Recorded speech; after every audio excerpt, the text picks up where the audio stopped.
Hi guys, welcome to my channel. இன்றைக்கி வந்து பார்த்திங்கனாக்கா ரொம்ப நாளைக்கு அப்புறமா அக்கா கிட்ட வந்து மீன் வாங்க போயிருக்கோம். ஏன்னா வந்து ரீசெண்ட் டேஸில் வந்து சரியாக அவங்க மீன் எடுத்துகிட்டு வரது கிடையாது. அதனால் வந்து பார்த்திங்கனாக்கா வாரத்தில் ஒன் டைம் இல்லைன்னா எப்போயாவது ஒரு 2 டைம் அப்படி தான் வாங்கிக்கிற மாதிரி இருக்குது. இன்றைக்கி வந்து பார்த்திங்கனாக்கா அக்கா வந்து ஓரளவுக்கு நிறையவே மீன் எடுத்துகிட்டு வந்திருக்காங்க. அவங்க வந்து சரிவர இப்போ வரது கிடையாது. ரீசன் என்னன்னு தெரில. இதுக்கு முன்ன வந்து பார்த்திங்கனாக்கா மீன்பிடி வந்து தடை போட்டதுனால அப்போ வந்து அவங்க சரியாக வரல. இப்போ வந்து பார்த்திங்கனாக்கா இன்றைக்கி தான் வந்து ஓரளவுக்கு வந்து வந்திருக்காங்க. சரி, அதனால் நம்ம வந்து மீன் போய் வாங்கலாம் அப்படின்னு சொல்லிட்டு வாங்க போயிருக்கேன். நிறைய மீன் வச்சுருக்காங்க. நண்டு எதுவும் இல்லை, எறா வச்சுருக்காங்க. அப்புறமா கடம்பா, சங்கரா மீன், கொடுவா மீன், ஷீலா, அதுக்கப்புறமா வந்து பார்த்திங்கனாக்கா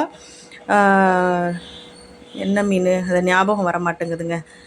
வஞ்சிரம் மீன், சின்ன வஞ்சிரம், இது எல்லாமே வச்சுருந்தாங்க. சரி, நான் வந்து பார்த்திங்கனாக்கா கொடுவா மீன் தான் வாங்கியிருக்கேன். கொடுவா மீன் ஆர்டர் பண்ணிவிட்டு க்ளீன் பண்ணுங்கள் அப்படின்னு சொல்லிட்டு வந்திருக்கேன். அதுக்கப்புறம் எறாவும் க்ளீன் பண்ண சொல்லியிருக்கேன்.